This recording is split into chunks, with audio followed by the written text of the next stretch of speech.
Scientist हूं और एक गगनयान मिशन से जुड़ा हूं। भारत का पहला मानव अंतरिक्ष मिशन है। जब अंतरिक्ष से हम एस्ट्रोनॉट्स ब्रह्मांड की अनंतता को देखते हैं तो इंसान बहुत छोटा महसूस होता है। ऐसे में मैं ये समझना चाहता हूं, ब्रह्मांड की अनंतता को देख ही नहीं सकते। भौतिकता में कुछ दूर तक आप भौतिक यंत्रों का प्रयोग कर सकते हैं। जहां सिद्धों का मन पहुंचता है वहां तुम्हारे यंत्र थोड़ी पहुंच जाएंगे। भेजो स्वर्गलोक, भेजो किसी विमान पे तो तुम ऐसे मिल जाए। भेजो स्वर्ग, भेजो।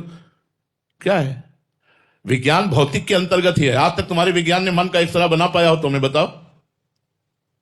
केवल इस ढांचे का ही आप कर सकते हो। ये पांच भौतिक है, न मन का न बुद्धि का, कि ये मन, ऐसी बुद्धि, ऐसा चित्त, ये अहंकार।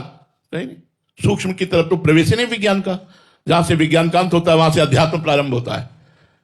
तो विज्ञान एक लौकिक धरा की बात है, कोई अलौकिक धरा की थोड़ी बात है। अलौकिक धरा की बात तो अध्यात्म है।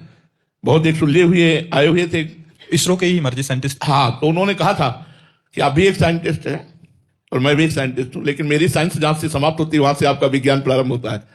वो आप बहुत अच्छे थे, सुलझे हुए थे, बहुत अच्छे थे। तो विज्ञान केवल पांच भौतिक रचना तक ही, वो भी एक लिमिट, एक सीमा, इसके बाद नहीं। महाराज जी, आपका भाव है कि अंतरिक्ष की खोज और आंतरिक खोज, जो आत्मा की खोज है, हमें क्या एक ही सत्य तक पहुंचाती है? ये भी ब्रह्मांड उन्हीं का है। क्या है? बाहरी खोज कितनी कर सकते हो? बता तो रहे हैं। किसी में पावर हो स्वर्ग जाके दिखाओ। में जाओ देवराजेंद्र से हाथ मिलाओ जाके। है तुम्हारे जाकर देवराजेंद्र? क्या कुछ नहीं, एक त्रिभुवन का राजा है, मिलो जाके। कोई यंत्र, कोई मंत्र, कोई तंत्र, कोई सामर्थ्य ऐसी, चलो। अरे भगवान की माया बहुत बड़ी। आप ब्रह्म स्तंभ पर्यंतम साहब, अंतर की खोज वाली बात। तुम बाहर की खोज से, बाहर से क्या मिल जाएगा?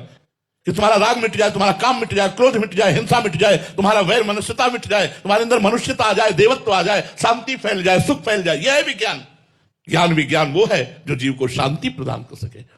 श्रद्धावान लभते ज्ञानम तत्परा सहितेन्द्रिया ज्ञानम लब्धा पराम शांति गच्छति। दुख सुख सहन करने की सामर्थ्य आ जाए, मनुष्य जीवन परमानंदमय हो जाए। किससे परमानंदमय होगा? किससे होगा? आप बताइए। हमें विज्ञान का जो लाभ है वो परमानंद की प्राप्ति थोड़ी है। इस शरीर का ही चीर फाड़, शरीर की औषधि, शरीर का देख रेख पंचभूत के अंतर्गत ही है। तो इसकी क्षमता और अध्यात्म की क्षमता एक कर दिया जाए, ऐसा नहीं हो सकता। महाराज जी, ये तो मतलब बहुत भिन्न बातें हो। बिल्कुल भिन्न बात है। एक मायाकृत बात है, एक मायातीत बात है।